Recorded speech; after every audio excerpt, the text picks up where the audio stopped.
Hello, everyone. As I said on Saturday during the video conference, I'm recording this video today to clarify the instruction for writing assignment 4 just a little bit more. Um, Today we're beginning the group activity, and you know that the group activity is directly linked to the writing assignment 4. There is not one without the other. So it's important that before you do anything, you go to the news section of the course and check the news item that I posted last night with some indications about the procedure of the group activity. What you have to do, as I told you on Saturday, I divided the group activity into 3 stages, and each stage is going to have like 2 days. Stage number 1 is beginning today and tomorrow, and then on Wednesday and Thursday, the second stage, and the last stage on Friday and Saturday. I clarify the instruction for the writing assignment 4 because one student sent a question that was very valid. I needed to make some fine tunings in the instruction, so I did it. I have here the new document that I wrote. I haven't changed basically the core of the assignment, but I just made the instructions more specific. If you check now your Dropbox and the writing assignment 4, you'll see that you have a new document by the name of writing assignment 4 revisited April 24th, which is today. I just made the adjustment today. In this writing assignment 4, as you all know, you have to write one argumentative essay, and we have been discussing argumentation for a whole week, and I think you're in great shape now after having the discussion we had on Saturday, and I know that you're clear about what you need to do. But in this particular occasion, for the last assignment, you have to be clear about the concept of the 5 paragraph essay, argumentative writing, a strong controversial claim about a topic, and the strategies that Lanford and Langan present in both their books. Here, the new clarifications I made are that in this occasion we have to write one argumentative essay after reading one of the articles from the list that I gave you. This is the list I gave you here, the one you've been working with for 4 weeks. The thing is that you have to choose, as I say here, you have to write an argumentative essay after reading one of the articles from the list of mandatory articles, and you have it here. You have to choose one of the articles from the list of 8, and you have to use it as the other voice that we referred to in the video conference. This has to be the dialogue that you have to establish with that other voice.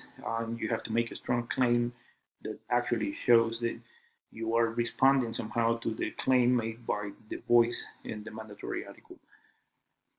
As I am here, I clarify further that the main article you want to use as a starting point. However, since most of these articles are related, you have to refer to a second article from the list here. So, for example, if you choose, let's say, Generation Z, Online and at Risk by Nicholas Guedaras to have a conversation with, an argumentative conversation, I mean, you have other articles that you can use maybe to support the claim that you make. For example, Social Networks, The Great Tipping Point, Web of Lies, or Everyone's a Journalist, which are all related by topic. Or the same if you choose Nowhere Place Like Home, Telepressure, Give Me a Break, or Betting on People Power. I mean, these articles are related. So, going back to the instructions, as I say here, you have to choose one mandatory article to be the starting point for your conversation, and then you can use another one as an additional voice. I've been getting questions from students if you can use outside material, and I don't have a problem if you use maybe one additional source on top of the one that you're using. And so I clarified this a little bit more. If you use an outside voice, you can't let this new voice to cast some shadow over the voices of the other authors you're having a conversation with. So the main target is the article that I gave you, the 2 articles that I gave you, and an additional one could be maybe as a prop, but not as the main target. And I'm very clear because I know this article very well, so I know if you change directions out of convenience, there's going to be having a bad effect on the grade. So is here in this case, and I repeat, you need to make 3 quotes. It could be 1 from or 2 from the main article that you chose, and another one from the additional article that you're using from the list I gave you. If you want to quote 5 sources, for example, 3 from the list I gave you and 2 additional ones, incidentally, you can do that. But remember, the quoted portions do not count as part of the word count of the assignment. So all in all, this is what you need to do now. You have to show me that you can write a clear, forceful, and strong argumentative essay following all the principles that we have been studying.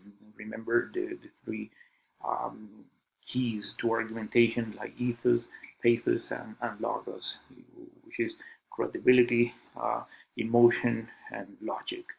And you also want to keep in mind that this last assignment is like the final exam that we don't have.